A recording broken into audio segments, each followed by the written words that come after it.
Tous. Je vous propose qu'on commence ce conseil municipal. On va désigner un secrétaire de séance. Est-ce que quelqu'un se porte volontaire? Je désigne de façon très arbitraire. Lucas. Merci Lucas. Donc je vais vous indiquer les procurations. Sylvie Marquet qui donne procuration à Bernard Germain. Éric Carreau qui donne procuration à Patrick Scotto. Mathilde Perret qui donne procuration à Karine Ménard qui va arriver. Ouais, avec un bouchon, ça arrive. Gabriel Simonet qui donne procuration à Malika Yayaoui. Adrien Guichardas qui nous donne procuration et Héloïse Mancer qui donne procuration à Hicham Marboum.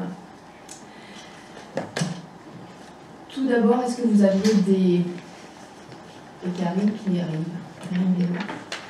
Est-ce que vous avez des points concernant le compte-rendu du dernier conseil municipal qui était celui du 6 décembre? Pas de point particulier. Et bien, je vous propose qu'on rentre dans le vif du sujet avec le premier point présenté par Lucas Verrier. Bonjour tout le monde. Alors, considérant que le sport est un facteur d'épanouissement, considérant que les valeurs du sport, l'esprit d'équipe, la solidarité, le respect de l'autre, le dépassement de soi, le goût de l'effort partagé, comme la recherche de la performance, contribuent au vivre ensemble dans la ville et au développement de la personne.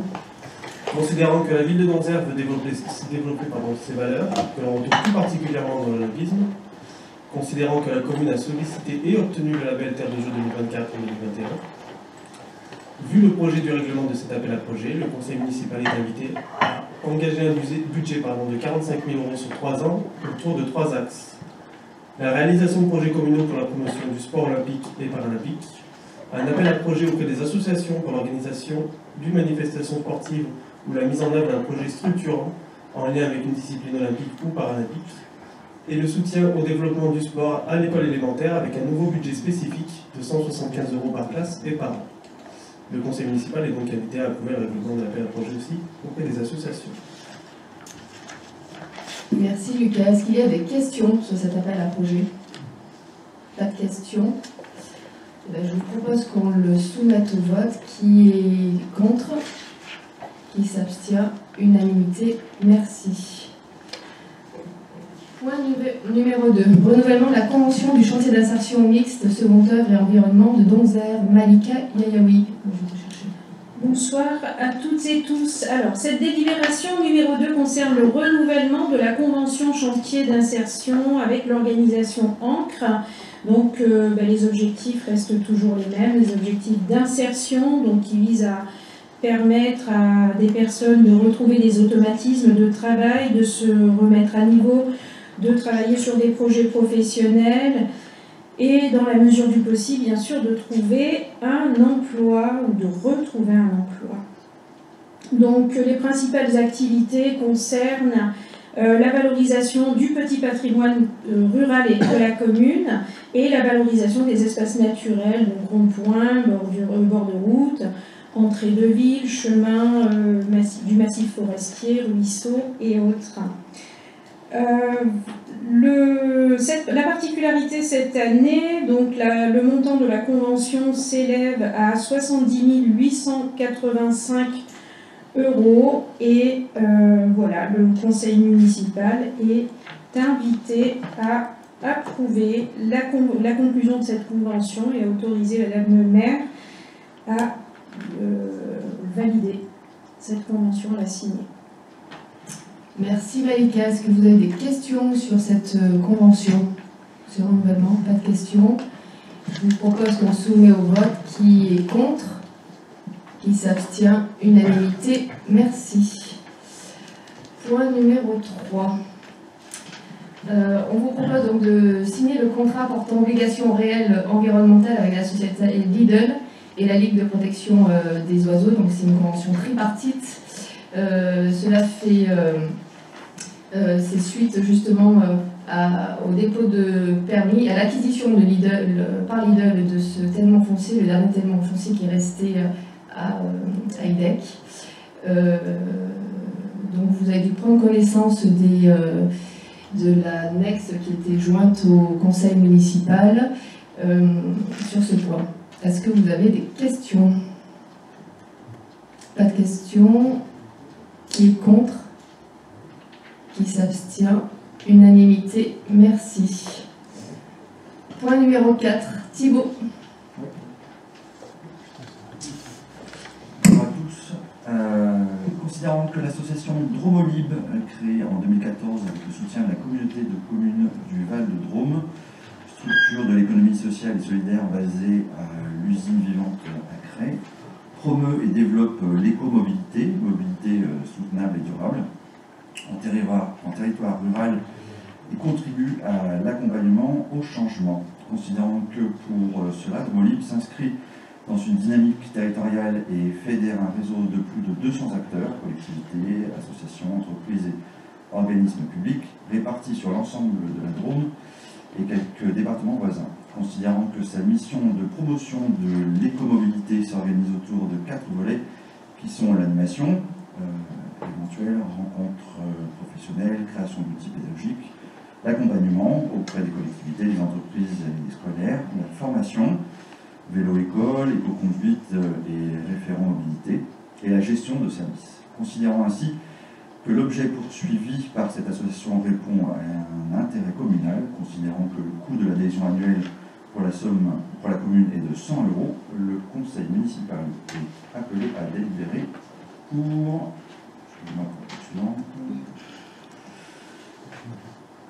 décider d'adhérer à l'association Dromolib et autoriser le maire et ou l'adjoint délégué à signer tout document relatif à cette adhésion.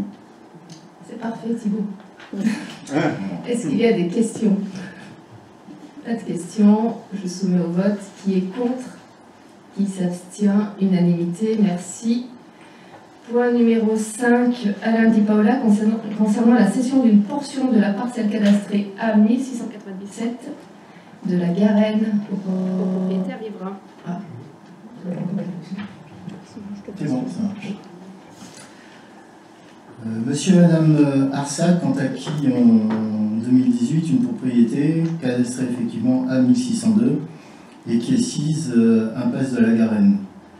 Cette propriété, lors de l'achat, était close par une clôture légère, comme toutes les autres maisons, un grillage d'1 mètre sur des piquets. Lors des travaux de rénovation et en vertu d'une autorisation d'urbanisme, la clôture existante a été remplacée sur exactement les mêmes limites par un mur bahut de 0,60 m surmonté d'un grillage, ce qui est autorisé dans le PLU. De manière fortuite, Gilbert Arsac s'est rendu compte que un bout de terrain qu'il avait, sans faire exprès, clôturé, appartenait au domaine privé de la commune. Il est venu nous en parler et, en accord avec lui, nous avons décidé de lui revendre cette parcelle de terrain plutôt que de lui faire démonter sa clôture, etc. Elle a été estimée, cette parcelle de 83 mètres carrés, à 2150 € hors taxe par les domaines. Cette intégration fortuite a été réalisée depuis de nombreuses années sans que cela n'ait eu d'impact significatif sur l'utilisation par la commune de sa propriété. C'est un délaissé de terrain, donc le conseil municipal est invité à approuver la cession à monsieur et madame Arsac de cette portion de 83 mètres carrés, prendre en charge les frais liés à l'acte de cession et autoriser, etc., madame le maire, etc. Est-ce qu'il y a des questions sur cette délibération? Pas de questions. Et bien, je soumets au vote. Qui est contre? Qui s'abstient? Unanimité. Merci. Point numéro 6, Alain Di Paola, toujours. Signature d'un protocole transactionnel avec Madame et Monsieur Mirarchi. Madame et Monsieur Mirarchi sont propriétaires d'un tenement immobilier qui est situé entre la rue Vigry et la rue de l'Argentière. Le détail des numéros de parcelles sont notés sur la rédaction de la délibération. Ils ont procédé à une inspection de leur terrain avec un professionnel en vue de réaliser une piscine enterrée. Et ils ont remarqué la présence de regards dans leur jardin. De ce fait, la commune, les services de la commune et la société Veolia ont mené des investigations et ont confirmé la présence de 2 réseaux enterrés, eau usée et eau pluviale, n'ayant jamais fait l'objet d'une constitution de servitude. Après en avoir longuement échangé avec les personnes concernées, il s'est avéré que ceux-ci ne voulaient pas engager une procédure de servitude par rapport à la commune et ont demandé à ce que leur terrain soit complètement déchargé de ces servitudes, de ces canalisations plutôt, et de pouvoir jouir pleinement de leurs biens.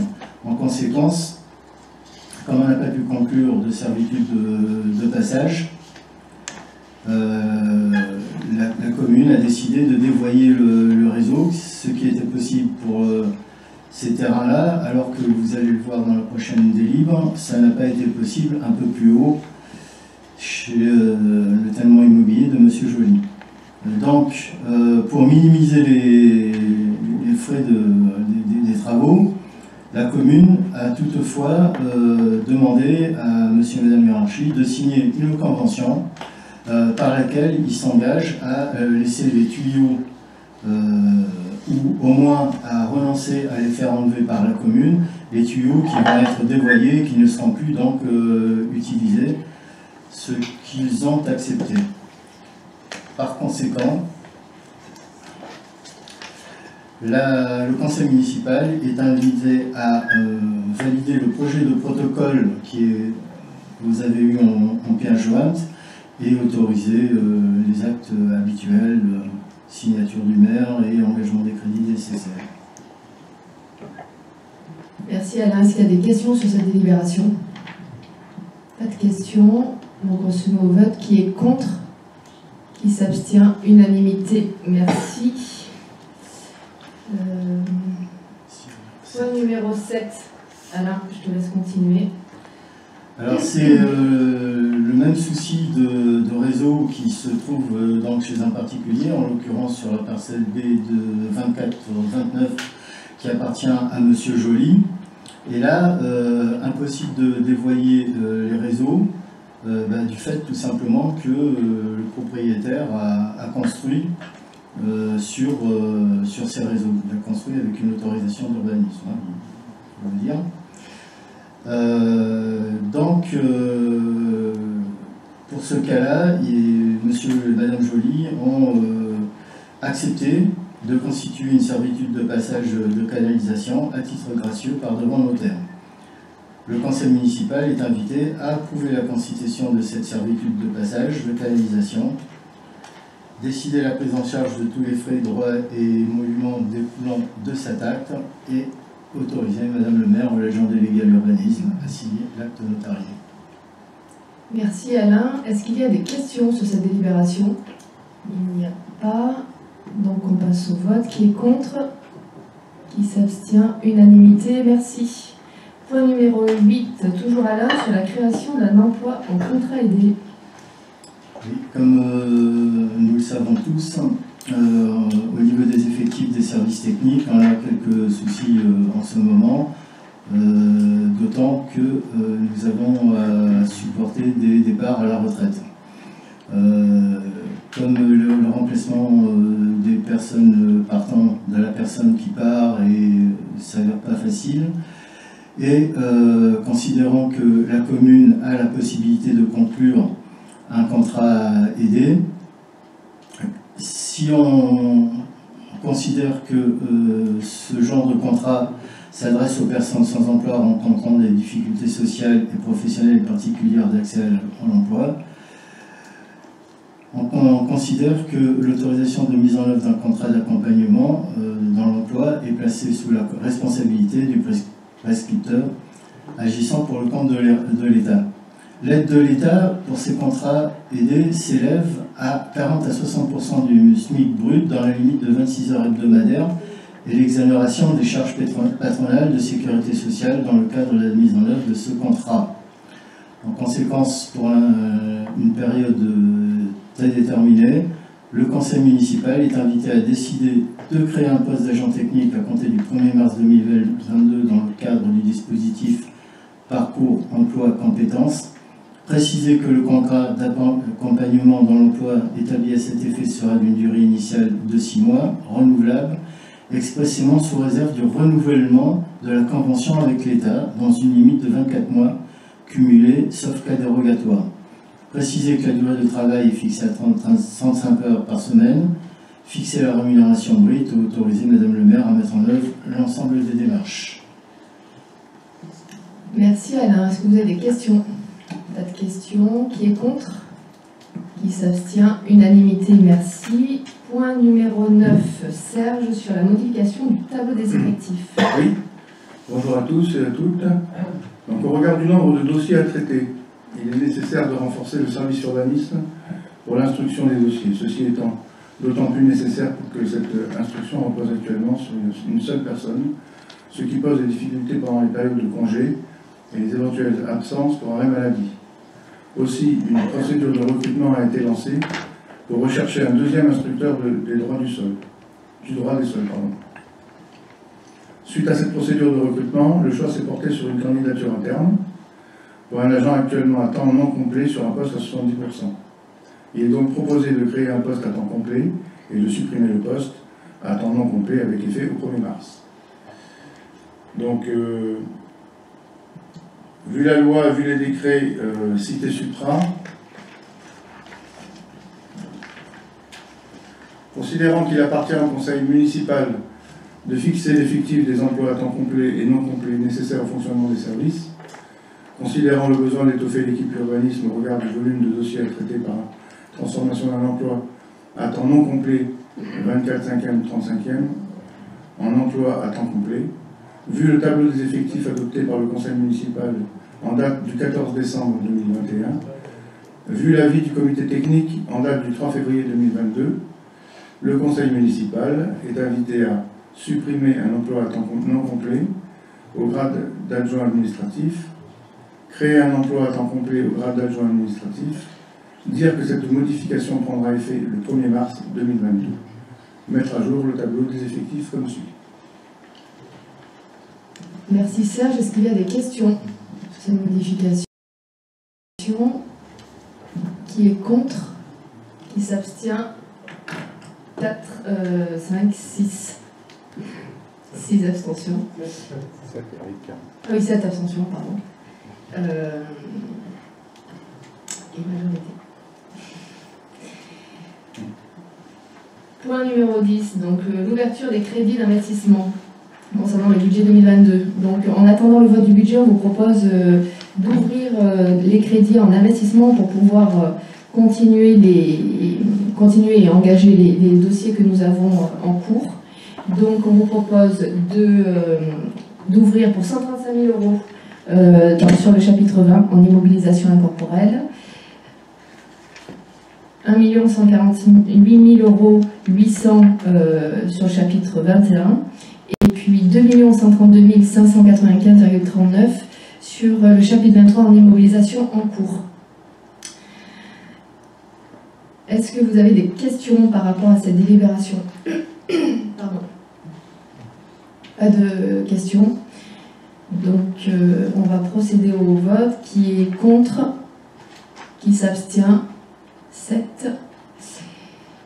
À la majorité, merci. Est-ce que vous avez des questions sur les communications des décisions du maire? Pas de questions non plus. Donc c'est un conseil municipal express qui a été réalisé, merci. On se revoit dans courant mars pour le vote du débat d'orientation budgétaire, a priori plutôt vers mi-mars. Très belle soirée à tous et à bientôt.